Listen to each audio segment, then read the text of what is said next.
Good morning, YouTube. This is WhackMed19, and it looks like Sledgehammer will be developing the next Call of Duty for 2014, and I thought we should probably talk about that.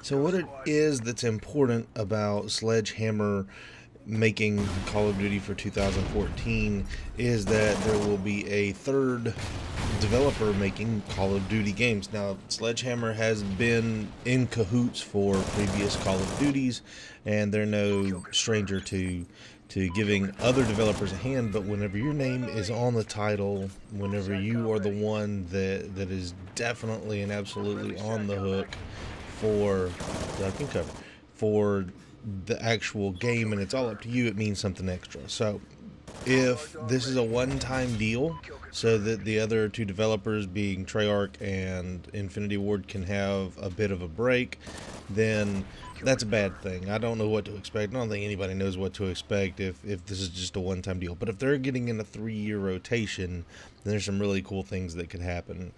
One really cool thing about a 3-year rotation is that you'll see a whole new series of Call of Duties. Now, Modern Warfare 2 and 3 Sledgehammer helped out on, but not Ghosts. And so I'm thinking if you're in a 3-year rotation and they're able to make their own, then you'll get something better than Modern Warfare 2 and 3, and you'll have just a better game than those were. I think they get better every year.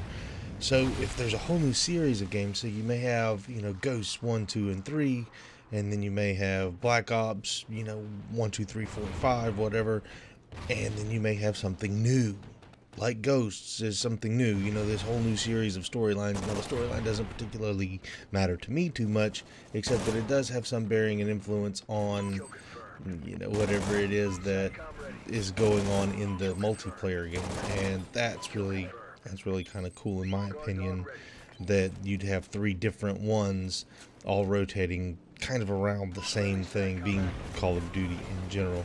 You'd have new side games, like now there's Extinction and Ghosts, and you've got the zombies that usually come with a Treyarch game, and so you're going to have a third type of game over there, campaign multiplayer in this third game over there, and they'll be making one of their own. That's kind of cool. I'm pretty sure Treyarch and Infinity Ward aren't going to say, here, use what we do, do that and make your own out of it. No, that's not typically how things work. They'd have to make their own, another new side game for COD. That's great.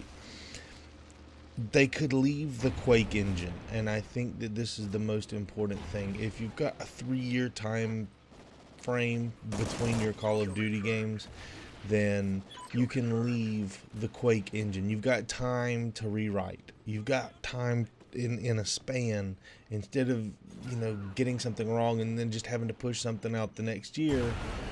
You've got time and can rewrite an entire baseline code, so that if you wanted to, and I understand we're a long ways from the Quake engine, but if you wanted to, you could get even further from it. You'd come up with your own little engine. That would be awesome. Maybe we'll do another video on that in the future. You can make a more polished. You can make a more polished game, so when the game actually hit retail, then it would be beautiful, crisp, and pristine, and there wouldn't need so many patches and whatever, so that it would go whenever you pulled it out of the box. There's some validity to this, and I think that if you had 3 years between the games, then you have the ability to polish that out. New Blood's great in every way. New Blood, if they make a bad game, then they can be gotten rid of, and it gives the other 2 developers a little bit of relief.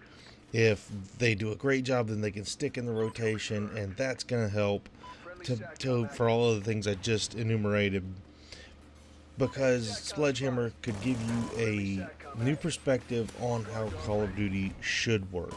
And when you've got enough time to think about it, and you've got enough time to come up with how this should work, there's also a gap theory.